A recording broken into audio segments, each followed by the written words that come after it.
Hi, this is Dr. Devon Almond, author of A Leading and Learning Odyssey into the Hawaiian Wilderness. Let's begin. The Merriam-Webster dictionary defines an odyssey as a long wandering or voyage, usually marked by many changes of fortune, an intellectual or spiritual wandering or quest. Let's consider this little trek into the Hawaiian wilderness an odyssey of sorts, an odyssey that began and concluded on a humid Tuesday evening. It was then that I was called into the woods of the North Kahala district of Hawaii Island. What began as a leisurely walk through a macadamia orchard at sunset gradually fell into one of the most intriguing nights. Footstep after footstep, I was led further and farther into the darkness of a tropical jungle. I was lost in paradise. The dark night of the soul was rising. For the last decade or so of my 30-something years, I dwelled in the gentle tension between intention and attention. I recognized the importance of both fear and courage in holding each at once, embracing the spaciousness where both fear and courage meet. Courage without fear, or fear without courage, seemed to be like a man who relied on breathing in, alone without ever breathing out.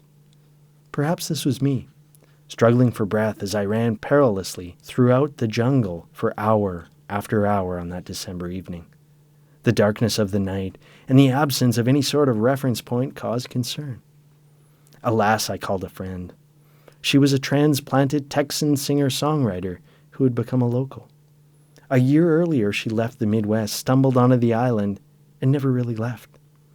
It was here on Hawaii Island where she had found her voice. Her beautiful songs spoke of Hawaiian places and cultures and the illusions of life, how who we think we are is ultimately not who we are. It had been 6 months since she and I had last spoke. It was then that I had left the island, found and lost a home on the mainland, and only 2 days ago returned to the land of aloha. She answered my call with enthusiasm.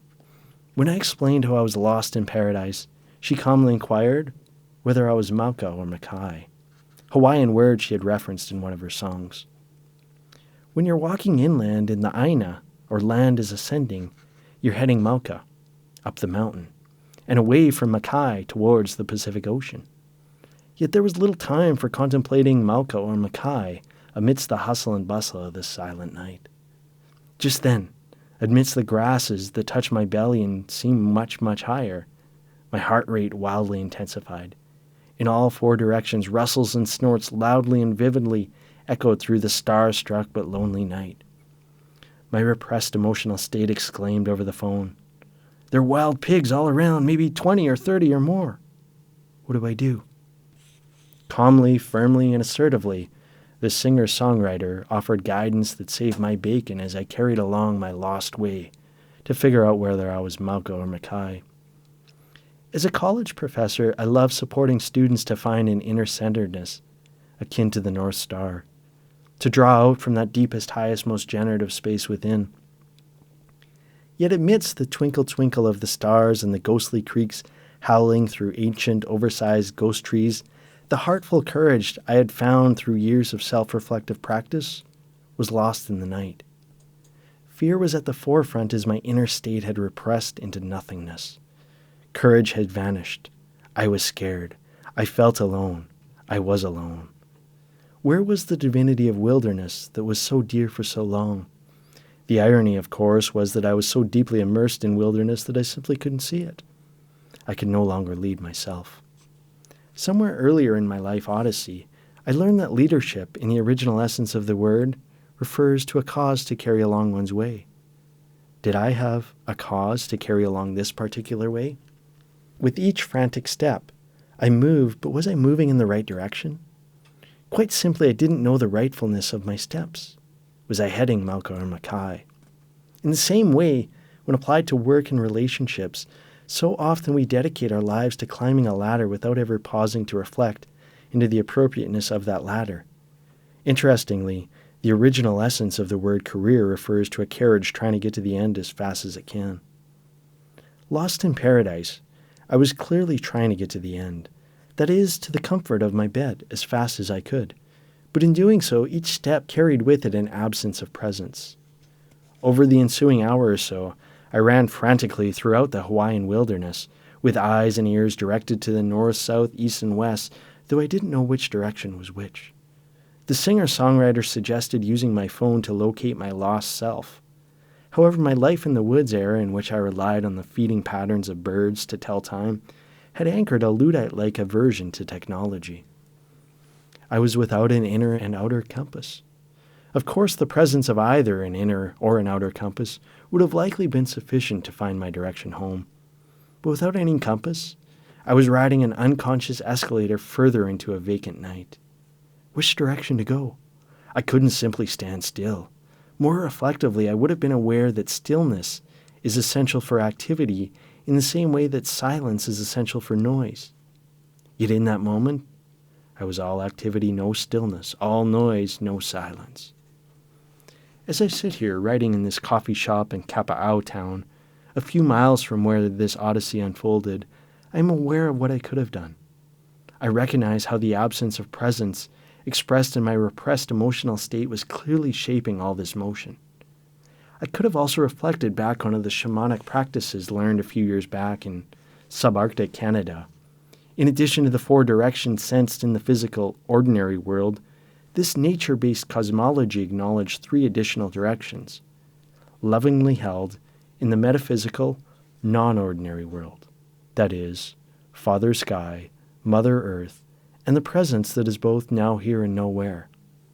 The fullness of being now here and the emptiness of being nowhere was merely a murky mirage as my attention and intention fluttered away into a primal drive towards getting home. Oh, how I longed to be home. Gratefully, the singer-songwriter was at her home and drew others into her circle of care, concern, and compassion. First was the gal who owned the farm, where the singer-songwriter had called home for nearly a year. The farm owner's life philosophy, haul manure, plant seeds, be humble, mirrors the philosophy that I'd grown up with back in the flatlands of Saskatchewan. Like the singer-songwriter before her, the farm owner's sage advice was to orient Muka or Makai, and that was helpful. Alas, settling into a grander wholeness of the heart, I could feel the direction I was heading was Muka. The incremental nature of the incline wasn't noticeable in a single step, but the accumulation of step after step had an effect like a snowball accumulating snow on the flatlands of Saskatchewan. It was clear. I was heading in the wrong direction. The farm owner had literally begun to talk me down. Just then, a text message arrived from the singer-songwriter's wayfinding compadre, whose reverence for life drew an easefulness into the night. Rescue team on its way. Beautiful stars out tonight, eh? The stars were beautiful. The night did speak. The night was also silent. Alas, I was still. Alas, my emotion was seated in the spaciousness of stillness. How had I not noticed the stars? How had I not seen what was evident in the scene all along? The subtle magic of life began to speak. In that magical moment, I had begun to notice what I noticed, and what hadn't been noticed. With that awareness, a clearing emerged through the forested jungle book-like terrain. Clearly a wayfinding magician was at work with the Hakuna Matata of a Disney film. And while the Moana, that is ocean, wasn't yet in sight, I felt like a Jamaican bobsled team rapidly descending in a cool running toward the coolness of the ocean breeze. Alas, like the Polynesian wayfinders who voyaged their way to find Hawaii way back when, I had cause to carry along my way. Alas, the Odyssey had revealed itself to itself. Leading and learning from the Odyssey. Direction is affection. The direction that we're heading is more important than where we are at any one moment, as long as where we're coming from is a sufficiency-based starting point. New thought writer James Allen advises us to cherish our ideals and to remain true to those dreams. Similarly, American transcendentalists Ralph Waldo Emerson and Henry David Thoreau remind us that when we work in the right direction, we prepare ourselves to meet with success in untimely hours. When we follow this bliss, American mythologist Joseph Campbell tells us that hidden hands begin to show up. And of course, human development itself also has a directionality that meanders more than it does progresses. One step at a time, direction is affection. Slow is fast. The most sustainable results grow from a slow is fast process. When we're simply trying to get to a fixed end, We're guided by speedy expectations born in an absence of presence. To demonstrate how fastness counters presence, consider the principles of a harvest. To cultivate harvest, we must first nourish growth, and to nourish growth, we must first plant seeds. And the quality of this developmental process relies on first tending the soil. Tending the soil represents a universal wholeness of who. Planting seeds represents intentionality, or why. Nourishing growth represents a process, or how. And cultivating harvest represents the outcomes, or what. The later one's starting point in this harvesting trajectory, the less sustainable its solution. There's no shortcut. Slow is fast. Presence as a starting point. How we start has a lot to do with how we complete. Greek philosopher Plato advised us that the starting point matters most. Across the world, Greek philosopher Plato advised us that the starting point matters most. Across the world, faith-based traditions ritualize beginnings.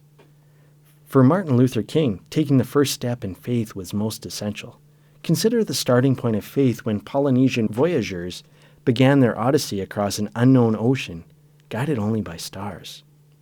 In his beautiful offering, St. Francis of Assisi spoke, "Where there is hatred, let me so love. Where there is injury, pardon. Where there is doubt, faith. Where there is despair, hope. Where there is darkness, light. Where there is sadness, joy." Embrace this wholeness of presence as a starting point. Beginning with the wholeness of presence builds robustness, while beginning with the fragments of absence merely builds bureaucracy. Let's hold this anchor, presence as a starting point. Layers of wholeness. Life embraces a multiplicity of dimensions that reveal themselves to themselves. Indian guru Maharishi Mahesh Yogi communicated that life is found in layers. Like a Matryoshka Russian doll, each layer draws out a greater whole than the previous part. For example, both and is much more whole and includes more layers than either are. We can demonstrate this evolution through growing our primary senses. Touching, that grows into presencing. Listening, that grows into attuning. And seeing, that grows into witnessing. Touch into the reality that beneath and beyond the plurality of diversity is the oneness of unity. With the wholeness of your body, touch into the spaciousness where both diversity and unity are live. This is presencing yourself. Listen into the reality that beneath and beyond the plurality of noise is the oneness of silence. With the wholeness of your ears, listen into the spaciousness where both noise and silence are alive. This is attuning to relationship. See into the reality that beneath and beyond the plurality of activity is the oneness of stillness. With the wholeness of your eyes, see into the spaciousness where both activity and stillness are alive. This is witnessing life. Robustness involves unfolding layers of wholeness. Incremental wayfinding. The direction of life unfolds both suddenly and in a gradual incremental manner. Like compound interest, the rightfulness of the direction we're heading matters. One step at a time, we move further in that direction towards growth or empathy. One step at a time, we move further in that direction toward growth or entropy. When Lao Tzu's words that a journey of 1,000 miles begins with one step are applied to the mind, we recognize that our self-talk snowballs. Consider, for instance, that on average we have around 60,000 thoughts a day. One thought at a time, we find our way into the physical circumstances that reflect the subtleties of the mind. Wayfinders notice what is noticed, what isn't noticed, and are able to influence the direction of these thoughts and subsequent actions in the direction of their deepest, highest, most generative selves. So here's to incremental wayfinding. North Star. The deepest, highest, most generative self is akin to the North Star. Sociologist and developmental coach Martha Beck portrays the North Star as an orienting compass that provides direction for life. Through this lens, we discern between a core self, or soul, and peripheral self, or personality. Whereas the core self is an inner compass that houses the North Star, the peripheral self reflects an outer-oriented compass. Applied to the earth, the core self is the inner and outer core, while the peripheral self is the mantle and crust. Our uniquely connective gifts and capacities derive from the core self and are drawn out into the peripheral self. Dwelling in the core self, the North Star provides a bold approach to leading and learning. That is, a being and becoming orienting life direction. So what's your North Star? Stages of becoming. Life is a kaleidoscope of different lenses that represent multiple perspectives and worldviews. We can refer to these lenses as stages of becoming. With these stages, we have a home lens through which we view the world, including ourselves most of the time. There are also states of consciousness or inner places that we temporarily visit. When we're in a repressed state, like I was lost in the jungle, our perspective-taking capacities are reduced, just as our worldviews become less embracing. The reverse is also true. Elevated states of consciousness allow us to become more and more of who we already are. For example, what positive psychologist Mihaly Csikszentmihalyi refers to as psychological flow occurs when the outer compass of time and space are transcended and the spirituality of our inner compass takes over. Being in states of flow supports us to develop our stages of becoming. Growth and life. Growth and life are inextricably connected. Philosophers, sages, and mystics across the world communicate that the very nature of life is growth. However, we often forget how this growth is rooted in destruction. When we shed old skins, we transcend earlier versions of ourselves and include its essence in the unfolding of deeper and higher potentials. In this unfolding, we recognize that what happens in the physical realm is rooted in the deeper and higher metaphysical realms. When I was lost in the jungle, the guiding influence of the deep structures beneath and beyond the surface structures were lost. This was reflected in my physical circumstances. It wasn't until I received the wayfinding text message that I was vividly reminded of the connection between growth and life. Homecoming of the Odyssey. May we all behold. May we all be seen and see ourselves as the beloved. May we all be home. The essence of any Odyssey is a transformative homecoming and back again. In the Odyssey into the Hawaiian wilderness, this homecoming is laden with a multitude of intelligences. Aloha, or love, Ike, or wisdom, Kepu, or reverence, Kuleana, or responsibility, and so on. Wisdom is the essence of who we are. Leading and learning from the spacious discernment of wisdom is very, very different than leading and learning through information and knowledge, both of which derive from the exterior. The energetic frequencies of wisdom are deeper and higher beneath and beyond information and knowledge. Coming from this home called wisdom, we ask, who is the self? What is of ultimate concern? What is my ultimate service? What will I dedicate my life to understanding? These reflective inquiries support a sacred responsibility. Where there are rights, there is also responsibility. Whether this responsibility is called Dharma, to embrace Buddhist and Hinduist terms, destino in Latin American terms, purpose in Christian terms, or a Greek philosopher's term telos, the physical expression of this kuleana unfolds itself layer after reverent layer. So here's to coming home, to a long wandering or voyage, usually marked by many changes of fortune, an intellectual or spiritual wandering or quest. Thanks for listening.